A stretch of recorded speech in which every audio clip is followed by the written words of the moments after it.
Another week and a brand new guest. This week, I have Ryan Gilbert on the podcast. He runs two newsletters for himself, Workspaces and H1 Gallery, and also helps run This Week in Design. He's here to help me understand and make the playbook from a new project made by me with his experience taking newsletters from 0 to 1. I will dive into more about Made by Me in just a little bit, but I can tell you right now, Ryan really knows what he's talking about, and you're going to like this one. I'm Will King, and this is episode 9 of Strong Opinions Weekly Held. Let's do it!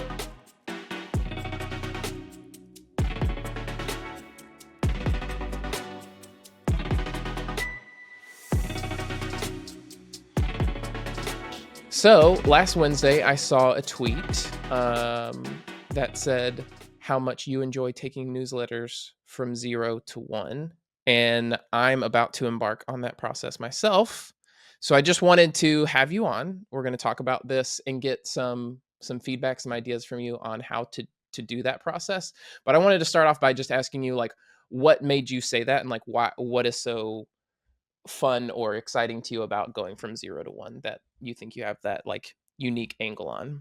Yeah, I think the reason I tweeted it in the first place was that for the first time in, a year and a half, 2 years now, I'm actually doing it again, which is why it's so exciting. I'm like back in the thick of it for the first time. It's weird because Workspaces, is now a pretty big newsletter, I would say. It's grown to 14,000 subscribers. It's been acquired once. It's been, reacquired by me. And that side project actually like completely changed my life and got me out of supply chain and into tech. So um, I knew the entire time how important and cool it was to start something from 0 to 1 like that and just see what it can like, grow to and do for you. And then once it kind of did grow, I stopped doing that with new projects, which, seems kind of foolish or weird or short-sighted. So all of 2023, when I looked back at the end of the year, like what did I do this year? Where could I do things better? Where did I do things well? I realized like I didn't do any side projects for myself and I didn't start anything from the ground up. It was just slowly building things that I had already done. And that just seemed like a big misstep. So one of the goals I had going into this year was that I was going to do more side projects um, and start from zero again. So being non-technical that tends to lead to things like newsletters, and I found that I'm actually decently good at finding the angles of a newsletter that can help it grow organically. I don't do any sort of paid acquisition or anything like that. So I find these newsletters that have, a unique angle that can kind of spread them on their own. And doing that again now, that's the whole kind of reason for the tweet. It was just, in all of 2023, I felt like I wasted a lot of time, didn't do anything that like is what got me in this position in the first place, which, looking back on it, like I would never want to go back to supply chain. Right. So, you know, Yeah. like and like the side project Wait, kind of what? like You wanted to hustles what get out got me of out of it. supply chain in during COVID when it was all going to to Yeah, chaos? when, I was working like 14-hour days Yeah, yeah, and yeah. all my like friends were like at home, like not working at all, and I was Right. just working harder than ever. Yeah, no, I don't know why I wanted to get out of that. That's hilarious. And yeah, so like looking back though, I was just like, like this side project is what like led to that happening because prior to that I was, applying at these tech companies that I wanted to work at just, blindly. And doing like cover letters or like reaching out to the hiring manager and it's like why should you hire me? Well, he probably shouldn't. I mean, I don't know, I don't have any experience in what I'm Yeah, applying yeah, for. yeah. um I don't think like you need my supply chain or like Excel expertise, like I hope you don't. But yeah, so like Workspaces, the newsletter, led to a lot of things. And then yeah, really long story short is just I looked back 2023, didn't do anything like that at all. Felt like it was, a really, really big mistake on my part, and, just started doing it again, and I don't think I'm going to stop now, I Yeah. think. Okay. Interesting. Well, okay. Before we dig into other stuff, I got a follow-up question on that. The Usually in like tech and businesses, the the goal is like you do exactly what you initially did, which is like you find something that works and you just keep hammering on it until it just grows and grows and grows. Because if Yep, you divide your focus, you're not going to be able to grow it to the size that it could potentially be because your attention is split in other directions.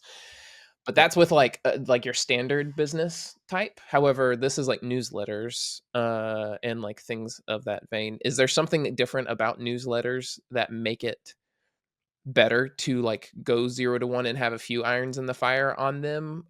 Or like, what Um, is your thinking on that? Is it just like a personal thing where it's like you just enjoy the energy of trying to do that, or do you think there's like some benefit to having like a couple of these going? yeah, no, that's a really good question. And I've actually had people reach out to me about that same thing in the last, couple of weeks, ever since I started the new project. They were like, "Okay, like, it's going to take you, possibly years to get it to the exact same size that, Workspaces is. Why would you not just double down on Workspaces and, like, turn it now it's got the audience and, like, the views already, so, like, make it make money now? Like, why would you not do that instead of, like, starting from, like, 0 with another audience and no money?" Great question, honestly, and so, like, I don't know, I think it's just super, super fun when you have an idea to bring it to life, I guess, and it's scary at the same time. So, like, when I started the new project, H1 Gallery, I thought it would go out to 50 people for the first edition. And it quickly grew before I ever sent it to over 500, which I didn't even send it the first week then because I sort of had like imposter syndrome. I don't know what this is supposed to be. I knew what I wanted it to be, but there was, CMOs of $2 billion companies signing up for it. And it was like, okay, I don't understand what you think this is supposed to be because I haven't sent one yet. So you clearly have an idea of what you think this is going to be. And I'm not sure if it's what I think it's going to be. And so I was very careful and sort of got stuck, frozen, not publishing it. But then again, it was like, okay, like this is like the most fun stage of a project. Let's just like throw it out there. If it would have gone to less people, I would have been a little bit more, I guess happy or calm about it. Because Right, the right, whole right. point of like, yeah, starting 0 to 1, you get to iterate so quickly and like, okay, someone didn't vibe with this section of a newsletter. You can quickly change it based on feedback.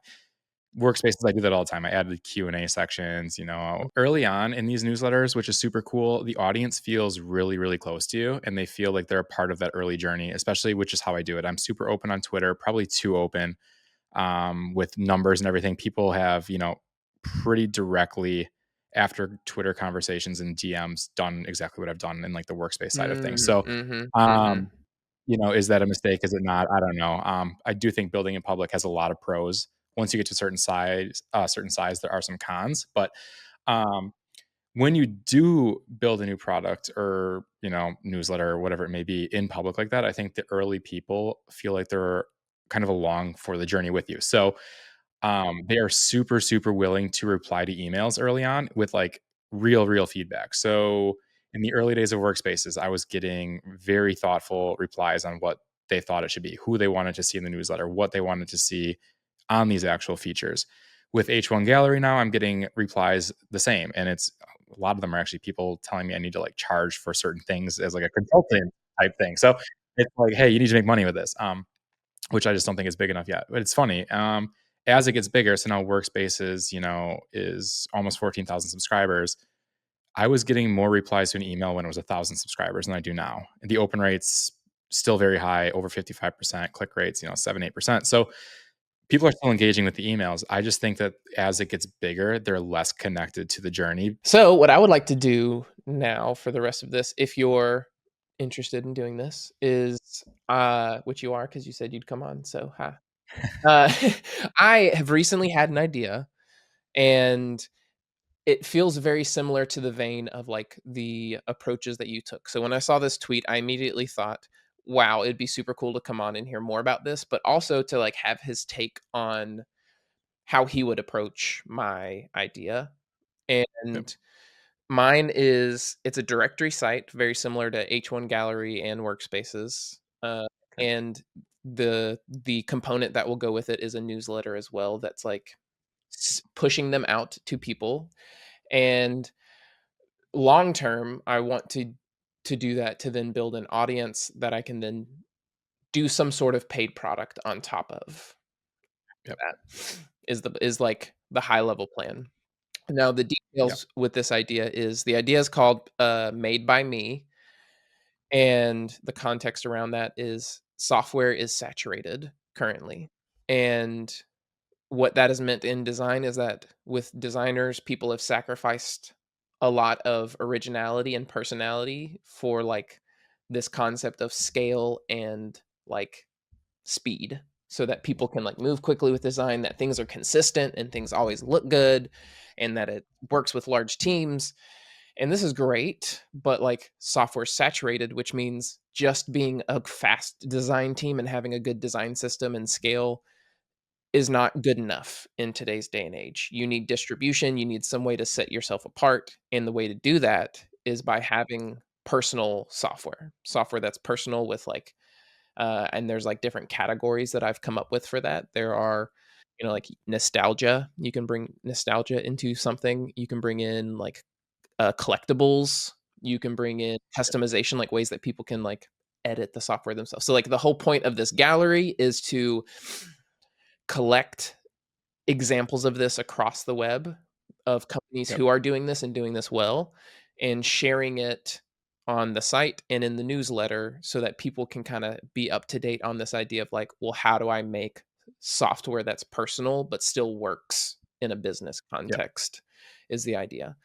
So that's the plan, or like the Awesome. niche idea. And I want to do like a directory site, which the reason I want to do that is just for myself personally, because like Yep. what's better than like having a personalized like a directory site about personalized fun design is that I get to build a directory site that has a lot of those little elements in there Yep. with the experience. But then like the question I have is just like, how do I do it? Like what is the right way to approach that? Like I could build a website, I can design a website, but like how do I get people engaged? Like how often do I need to be like releasing one of these or pushing one of these Mhm. out? Like, do I accept stuff from other people? Do I curate it and do it myself? Like, I have all these questions about Yep. it that I would love to dig into with you, but I would love to start out with like, what are your thoughts on the idea, and like, how do you take an idea like that? What are like the very first steps of going Yeah. like 0 to 1 on a newsletter like that? Yeah. No, I love the idea, and I definitely think it's smart to, have like when doing like some sort of gallery type site now to have a newsletter for the distribution on the, flip side of it. I think email is just super powerful and it's, you get to own that audience kind of one to one. You never know when you're going to wake up and Twitter, Facebook, Reddit, whatever will be different than it was the day before. Email, for the most part, is staying the same. I mean, you have the promotions inbox that you have to fight, but that's super easy to get into the primary if you know what you're doing. So, yeah, super, super smart to include a newsletter on that. And I also think it's super smart then, flipping it the other way to have an actual website, like a gallery site on the other side and not just have it be a newsletter. Because, like for Workspaces, for H1 Gallery, people browse the website, they like the website, and then a small percentage of them will join the newsletter to get it kind of, sent to them directly. And so the way I think about it is I like sending them on a weekly cadence. I think anything less than that is a little bit too infrequently. You want it to be a consistent schedule, certain date every week. I like to, even on the sign up form, like I'll say, like, you're receiving this, every Friday, every Saturday. You know what you're signing up for. I think that's important.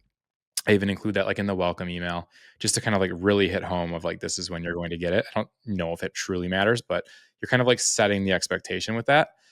And then I think it's important for the social side of it to be more than weekly. It has to be pretty much daily, especially if you're doing something with Twitter or Instagram, something like that. Threads now it's actually starting to work for Workspaces a little bit. Consistency there is just so crucial. And so that is a bit of a grind. You're basically hoping to get social eyeballs that then funnel to your website, that then funnel to the newsletter. So obviously, it's at that point, it's like a hits game. You just need to like really, really hammer home the social and hope that it works because only a tiny, tiny, tiny fraction of those people are ever going to actually convert to the newsletter. Um, and so early on, I like to do all the curation because it's just easier. You have an idea of the taste that you want to be included in it. You have sort of like the vision for it. And then over time, as you've kind of hammered that home, people that will start submitting to you already are very familiar with what kind of yeah, exactly. And so now it's kind of flipped for Workspaces for me, example, for on my side. So I was reaching out to everyone via Twitter DMs for the first year and a half probably. And it was, tons of DMs, slowly working my way up to people with bigger and bigger audiences. And then at a certain point, it flipped where I was getting people messaging me saying, "Hey, I have a setup that I'd like to see in this." I mean, two things happened. One, they saw it a lot, they liked the project, but then also they realized that it was a giant ad for themselves that they could like plug whatever they wanted. But the nice thing was they had already seen so many editions of it that they knew exactly how many pictures really what the picture should look like. They were sending in, links to the products already. They were like even some of them were doing their own Q&A before it was like a real thing and like, "Hey, I'll talk about this." And it just kind of I was never saying to people that were submitting to me basically like, "Hey, this doesn't meet the quality bar," because they'd seen it so many times, like they knew Knew what what the the quality quality bar bar was. was, Yeah, yeah, yeah. and then they were just making sure they met it before they reached out to me. And that was huge. And if I was basically from day one saying like, "Hey, send me your desks, like I'll include you," like for sure there would have been some that like I don't think would have met a quality bar and I would have had the awkward, situation and conversation of like, I can't include it because I'm looking for something different. And it's just a spot that I didn't want to be in. And I've completely avoided that by curating the first, honestly, probably 100 plus by myself. And now when I'm like reaching out to people with, just cold DMs, did I know that they had a great workspace? No, I had no idea. But they kind of like self-selected themselves out then in that because it was me reaching out to them. So they'd be like, "I don't think I'm a good fit."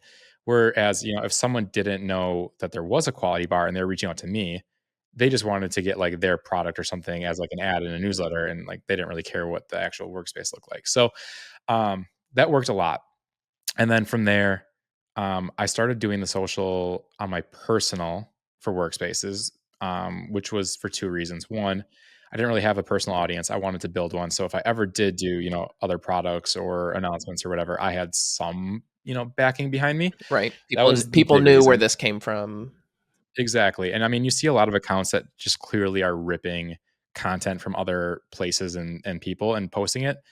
And I didn't want it to seem like that's what Workspaces was at first, which was other, very similar accounts now that are clearly doing that. They're ripping it from like Reddit or something and giving like fake credit that those people will never know that they were ever shared on this Twitter account. And I'm like very against that. So I didn't want it to seem like I was doing that. And then at a certain point, though, I think the shares started going down for my personal because it was really like, okay, I've shared so many of these desks for Ryan, like I don't really care anymore. So I flipped it over to a personal Twitter account or a branded Twitter account from the personal probably 2 years in. So it took a while. That was too long, I think, honestly, because now the Twitter account's bigger than the newsletter. It's bigger than the website. It's bigger than everything. And so that should have happened earlier. But that was the thinking behind it. And then I also was doing when it was just my personal was only publishing the new features. So I was tweeting, once or twice a week about workspaces. Now that it's its own account, I'm tweeting 2 to 3 times a day from it, which really, made the growth kind of hockey stick. So, I think that's what I would do. I think you need to do daily social, essentially. Probably start from your personal with it, but then, like with H1 Gallery, I have a branded account with it, but all the main tweets are starting from me, and then I'm retweeting or quote tweeting from the brand until it gets to a certain size. And so um, that's how I'm doing that, and trying to still, work in some of its own tweets and things like that, but it's just slower. It's slow grind when you only have a couple hundred branded followers. There's going to be tweets where you're the only one liking it. It's just how it goes, and, like, it doesn't look great. Whereas now, like, I'll tweet from Workspaces, and the first like comes in before I even, like, X out of the tab. So, um, I don't know.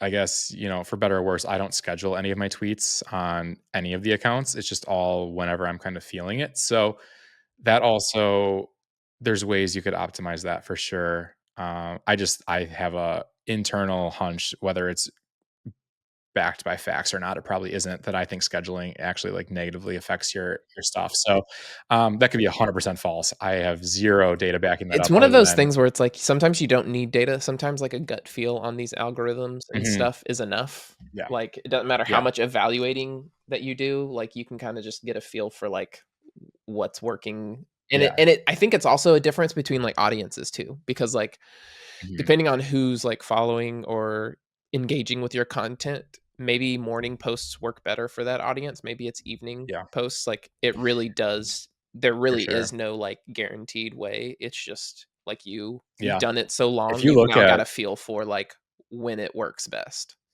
Yeah, if you look at Workspaces, tweets between, like, 6 AM my time and, like, 10 AM my time do so much better than the afternoon. If I do the same tweet in the afternoon, it'll get a fraction of the likes and views, so it definitely is morning skewed.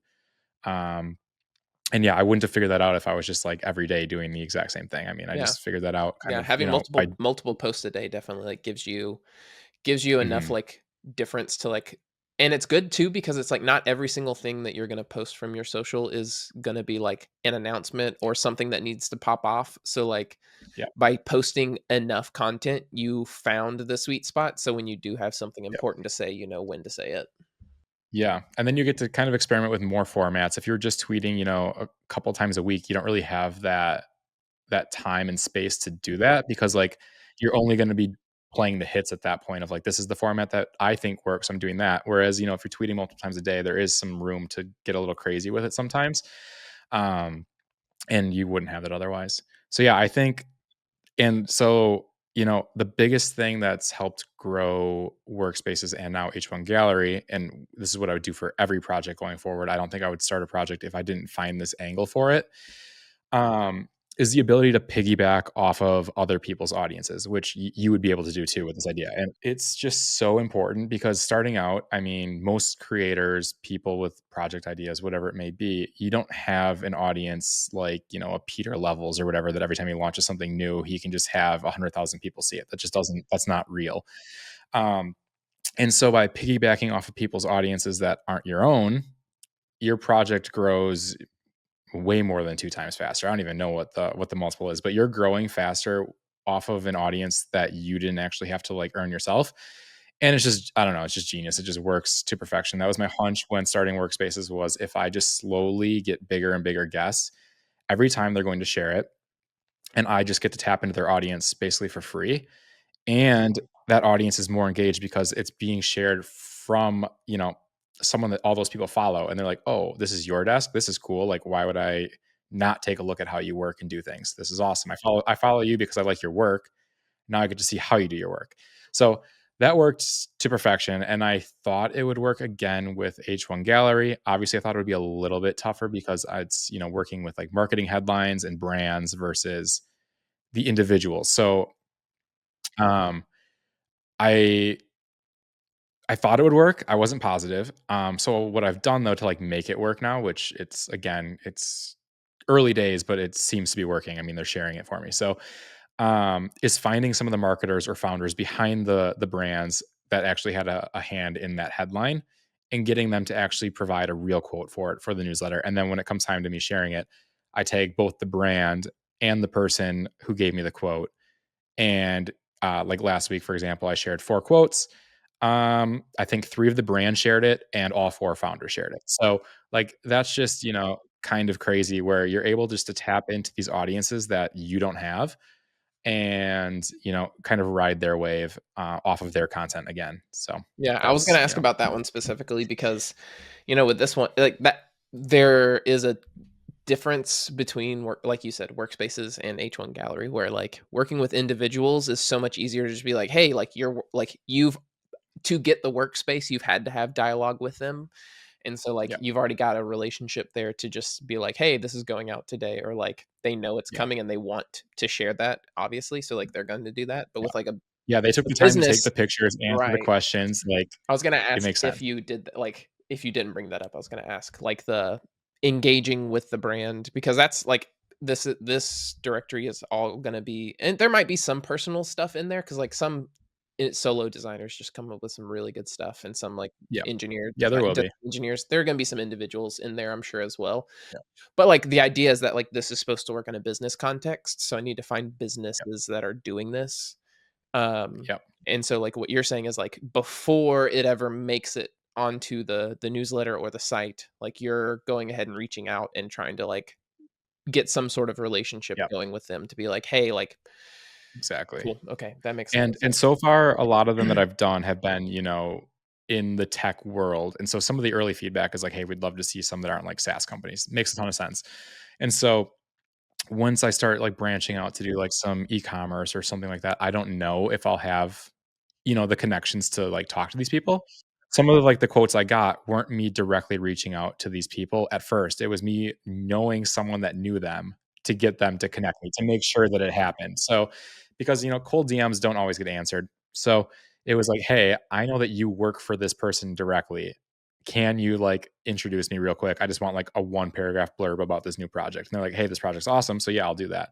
Um, and just it takes a lot of work but I think it's worth it. I think, if you can build that connection like that, um, and then they're invested in the project too from the start. So a lot of them end up following it or subscribing to it. They also are very curious about like what you're going to say about them going forward. Uh, like they know that they're providing the blurb for you, but then they also know that you're saying something about them and they want to know what that is. They want to know how closely it relates to what they said.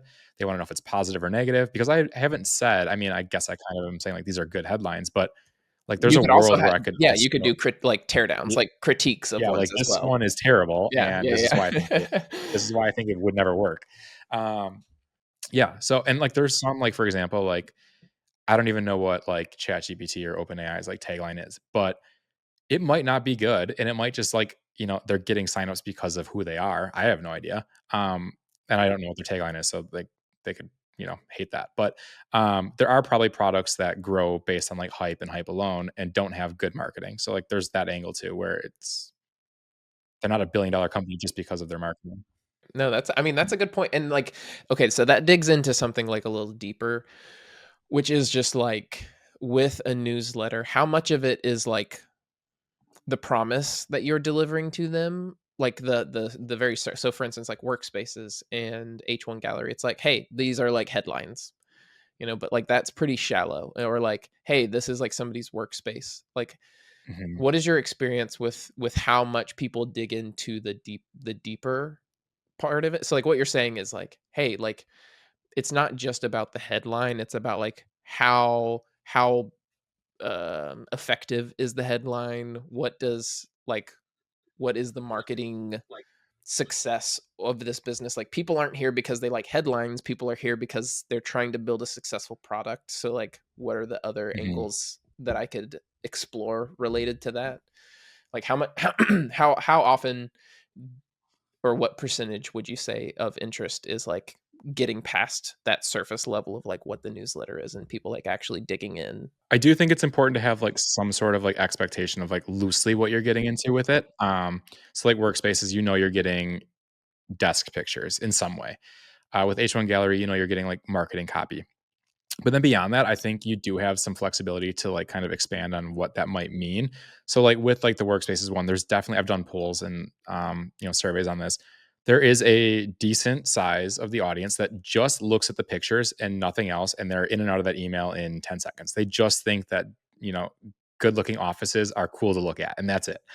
Then there's, a part that is, "Hey, someday I wanna be a software engineer at, XYZ company. This is a way for me to get an inside look at what these people, like, work like and, what they maybe do and use day to day." There's a part of that. And then there are some that are also like, I have a decent, setup myself, but I wanna go from 1 monitor to 2, or I wanna, switch from PC to Mac. What does a setup like that look like? So there's kind of like 3 big buckets of that. And so early on, if I didn't like have like, any flexibility with the content I was, putting out there, I wouldn't have known that. And it would have just been, I think this is just people like looking at desk pictures. That's it. They're like without any real utility behind it. And then, yeah, with H1 Gallery now, people are like asking to, provide, the ability for them to say like, hey, can you help me with my headline? After, you've seen so many of these. And so I think that it is important to have like an expectation up front. You can get kind of loose with it. I also do a newsletter called, This Week in Design, for the team at Off Menu. And that is, pretty loose in format. It's what happened this week in design Twitter. Like, we're going to scroll through Twitter for hours and hours so that you don't have to. Here's what you may have missed. Or, if you didn't miss it, here's what happened. And, here's some maybe fun, useful commentary. And so that's pretty loose. It's just loosely like what happened in the design world, but you don't really know week to week what's going to be in there kind of at all. the format's relatively, similar, but it's, what happened, and then maybe it's who's hiring, or it's what are some like good, design we saw this week, or here are some new portfolio sites. So that's pretty loose. And I think that works because it's still limited to what happened on design Twitter is kind of the angle of that. So Workspaces is desk pictures. This week in design is design Twitter. So it's looser, but it's still like Looser, a lot it more has its broad. Yeah, which one yeah, which one do you like more on like the scale? Like if there's a scale of like, obviously there needs to be some wrap around, some like what's the word I'm looking for? Constraint. There need to be yeah, constraints. Like yeah, you clearly have, like, whether you said you came from a background of supply chain, but like clearly you've landed into design and marketing areas, and like one of the most common sayings is like constraint breeds like creativity. So like yep, we all love constraints. But like, so yeah, like let's say that like the constraint is like a very broad constraint, or like the constraint is like fairly narrow. yeah, What are the pros and cons of like that yeah. scale? Yeah, I mean, I like both. So there's definitely pros and cons. So Workspaces, out of the 3 newsletters that I'm working on right now, has the strictest constraints. Like, it's what are your desk pictures? What's in the desk? And then here are some Q&A questions. It's, very, very structured week to week. That can take me, if everything's kind of submitted properly, I could probably crank that out in 30 minutes. I mean, there's more that goes on behind it, but, like, if I absolutely had to, 30 minutes. That'd be me picking the right space that day, and, they already had a bio written. Half the time I have to do the bio for them, so if I didn't have to do all that, 30 minutes, right? Um, this week in design takes hours, but it's also, like, not sitting down for hours in a row. It's just like, "Oh, here's a tweet. Let's just put this in, like, a quick little doc, add some thoughts, I'll come back to that later. Oh, here's another thing, I'll come back to that later. Oh, like this seems to be getting some attention. I'm going to circle back on this later and see what people are actually saying about it." So that one's like come and go, but definitely takes the most time because you're kind of like always loosely tapped into it. I can't just like, now that I'm working on that, I can't mindlessly scroll Twitter and just like do it to pass time because I'm always like half tapped into what could this do for the newsletter. So that's kind of like an always on thing. You might find something, you might not. H1 Gallery has like a middle ground of constraint because I'm still adding a lot of commentary about why I think a headline works. And, I have to find them every week. Right now, I'm trying to find 6 per week. I don't know if that number is the right number or not, but that's kind of a lot. I mean, if you think about it, like 6 times, I'm doing it once a week. So 6 times 52, that's a lot of marketing headlines that have to like meet a quality bar Yeah, yeah, that, I don't know if that's the right number. So, and that has, the middle ground of constraints because it is just, what's the headline? What does the website look like? Why do I think it works? But I would love to, for, at least 75% of them, get quotes from someone on the team that made that happen. And so there's more work that goes on because of that. And I think the newsletter might lose a little bit of its luster if it's just me spewing on about why I think it works, and like the actual team comes out later after they see it and they're like, that's actually not that's not how we think about this at all. It's kind of like, okay, well, you missed there. Um, so I think it is super important to get yeah, their yeah, yeah. commentary in some way. So I like them all. I mean, they kind of flex different parts of like the creative side of things. I think the Workspaces newsletter takes the least amount of creativity from the newsletter side of things, but also is the most fun social wise. So far, I mean, I think like there's a world where This Week in Design or H1 Gallery could be more fun social on the side of things, but Workspaces is the biggest for that, so it's just more fun. This Week in Design, I'm not a designer at all, by the way, so like that is like a fun way to do it Well, because I also okay, so don't think how did you end up in that? how did I end up publishing a design Yeah, newsletter as a non-designer? exactly. Yeah, it's funny because I think some people know that I am, and the majority probably don't think that it's me. I mean, I publish it, it's written or it's like signed off from someone else. It is brought to you by a team from someone else. My name's not on it, so it's either you know or you don't know. But yeah, in June of this year, I believe, I started talking to Hunter Hammonds, who is the CEO of Landed and Off Menu. And Off Menu is a design agency, and was looking at like ways I could do content for them. And one of my favorite design newsletters was called This Week in Design. I read it as a non-designer mainly because the founder publisher of it, Alex, is super funny, and like the voice behind it was just like it was so punchy, and I could read it, consume it, and get the jokes as a non-designer just based on how he wrote it. So, and I looked forward to it every week. So when he stopped publishing it after I don't know, maybe like 20 something editions, it was like a void in like the my newsletter space because then I was like, okay, now I have to go back to just scrolling Twitter just to find this stuff versus you just bringing it to me.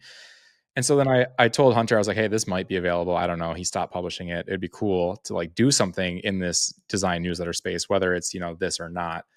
And yeah, Hunter ended up acquiring it.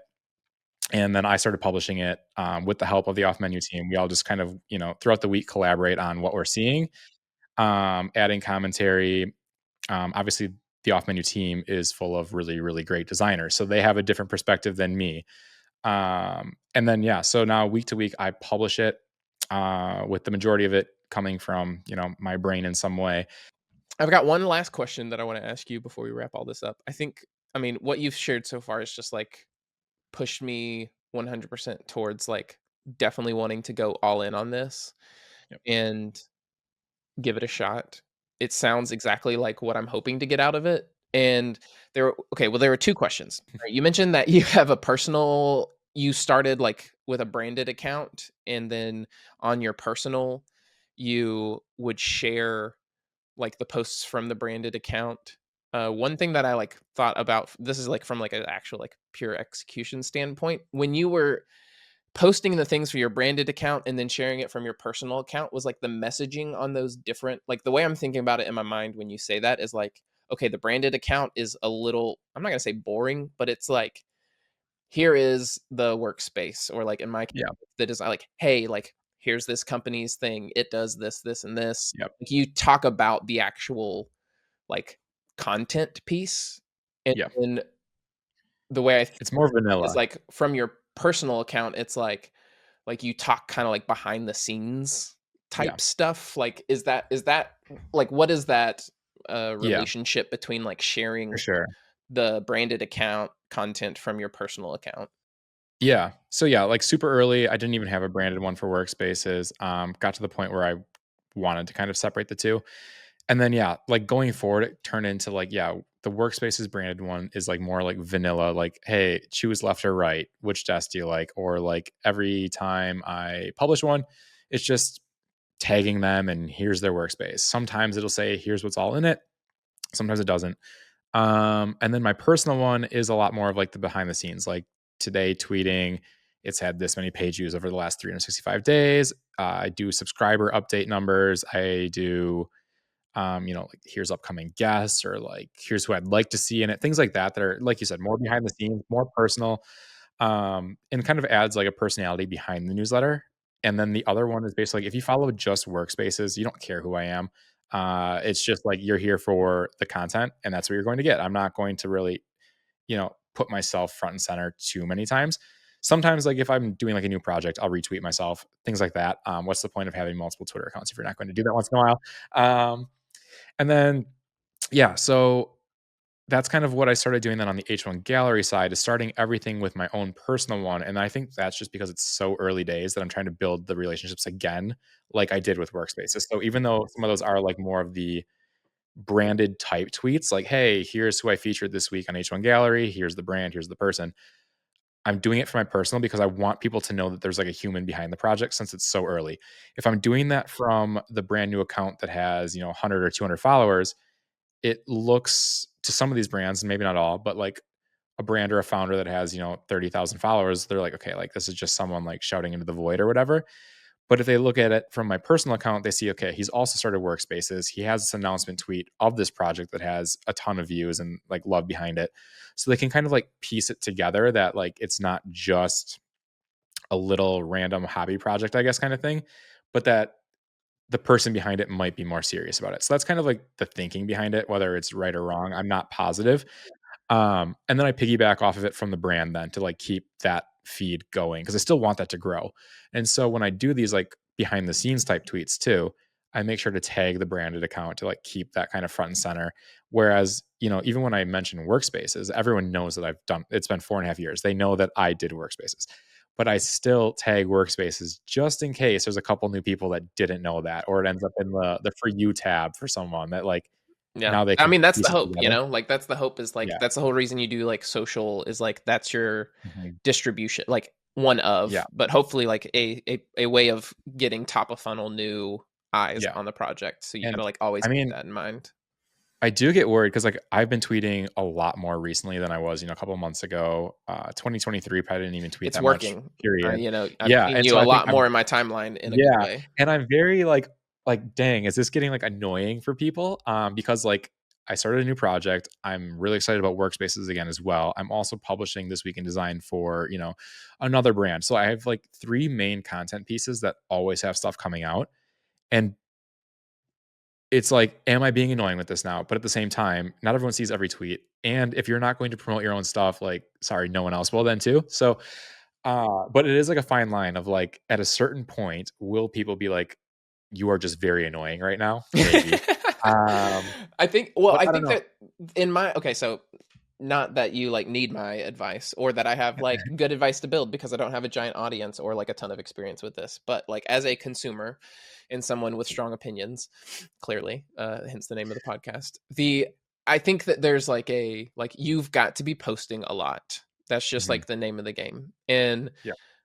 if you are not especially with the change of algorithm from like Yeah. follow, it'd be one thing if it was the following algorithm still, but like because we now have like a for you algorithm and that's what most Yeah. people are on, like you are literally shouting into the void and hoping something sticks Mhm. that gets Exactly. traction. And Yep.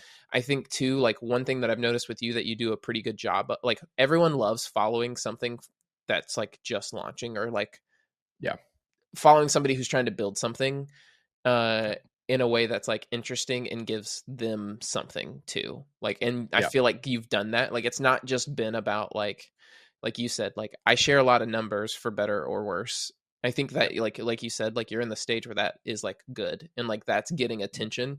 And there does come a point where like, well yeah, if you just kept talking about how you're building H1 gallery and now you've got like, you know 5,000 subscribers and Yeah. it's successful, like there becomes a point where it's not as interesting to constantly talk about. But like these Yep. early stages for like, especially like in our space, like people aren't building a ton of projects like this too. So it's like, Yeah. oh, this is like a new area of like Yeah. idea space that I could That's jump into. Like I that's don't I know think the how this biggest works thing. personally, Yeah. and like this is Yeah. interesting to me. Like this is like what really captured my attention of wanting to bring you on to this is like, Yeah. well, this is like a new space. Like I can do a website all day, but like Yeah. jumping into this like concept of like, well, how do I do this combination of like you've got Yeah. this directory of content and a newsletter that's tied into it, and like how do you tie all that together to Yeah. like a machine that works? Yeah, and I do think that's kind of why it resonates a little bit. Like, I'm not building like, the hot AI company that like you need tech talent for. Like, these are projects that anyone could build, honestly. So you don't need to be technical. You don't even need 40 hours a week. These can be done by anyone. And I think that's why it resonates kind of so well is because yeah, anyone could build these if they really tried. Um, and yeah, I think that's Cool. probably Yeah. that's why Yeah. for better Yeah. or worse, Yeah. I'm sharing a lot of the behind the scenes. Like I'm not the only one that can do this, that's for sure. And so there are people that are definitely probably paying attention and will do very, very similar things. There's probably already people that are doing it better than me. Hmm. Um, especially with, the, social to website to newsletter. It's just, Sure. that's There what we always do. are, but it doesn't mean you shouldn't be doing it too. Yeah, All right. I've exactly. got one final question to wrap this up, which is you've shared so much already of like what your playbook would be for this and how you go about approaching this. The last question I wanted to ask was what is a lesson that you learned from doing this so long that you haven't covered yet, but is something that's just like, yeah, this is a lesson that I learned doing this as long as I have. I kind of have shared it in this already, but I don't even know if you'd call it like a certain type of marketing, but like the piggybacking off of someone else's audience is just the best way to start a project like this. I mean, you can do it with 0 followers and the project can still, pick up steam, gain an audience, and, gain followers, whatever you're looking for it to do, whether it's subscribers, followers, whatever. But you don't start with someone with 10,000 followers. If you don't have any followers, you start with someone just a little bit bigger than you, and you just stair step your way up by piggybacking off their audience. And then slowly but surely, yeah, it's a grind. You have to be consistent. It's not going to happen overnight. I mean, I didn't make a single dollar from Workspaces for 2 years, and it was just a passion project of maybe this will lead to something, maybe it won't, but if nothing else, I'm finally, for the first time in years, proving that I can make a project. So if I do apply for like a tech job, I have something behind me. That's the goal. It wasn't like, hey, can I make, enough to sell this to a YC back company? Like that wasn't the goal. But yeah, by piggybacking off of other people's audiences, you kind of make things possible that aren't by yourself. I mean, if I was still, starting out with the old following I had with no Workspaces account and I didn't piggyback off of other people's audiences, I would be shouting into the void, maybe getting one like, maybe two. It would have never grown. So like you need to find an angle on whatever project you're working on where you can tap into that, whether it's brands, people is probably better because they care more about you on a personal level.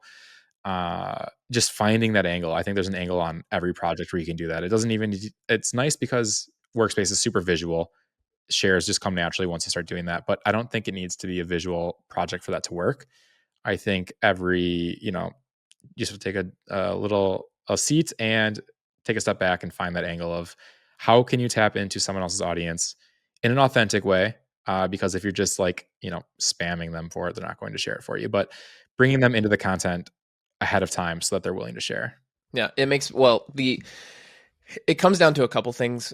One is like I think that piece of that lesson is like so important, and the extra bit that you added this time around that you didn't mention earlier was the stair stepping approach with it, which is like where I think most people miss it. Is most people go for that swinging for the fences right out of the gate and then get immediately discouraged, which then like plays back to your perspective of like this is also a long game type project where like you've just got to go heads down and just put like content out for a long time and just see how it does over time.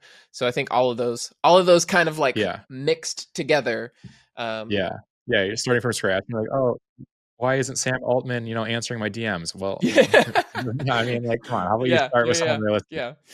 Like you're like you do like one on like music production, and like you're like, why is Jay-Z not reaching back out? I like asked him about his production. I'm really shocked. Why isn't he answering me? Awesome. Well, I super appreciate you coming on, Ryan, and talking about this. I'm gonna have to like we're gonna have to like loop back around once I've done this for a while. Fingers crossed I get to have you back on, because we need to talk like, hey, things are going well, what's the next steps? And hopefully by then I'll have more numbers and things about like, did H1 Gallery work the same way that Workspaces did? Because and I saw your tweet this morning about like Workspaces you've had almost 1 million like website visits in the last like year. So it's like, and you said like, what should I be doing to monetize this? So I'm looking forward to following along and figuring out like what you try out and what seems to be working too. Awesome. Yeah, definitely. This is a lot of fun. Yeah, absolutely.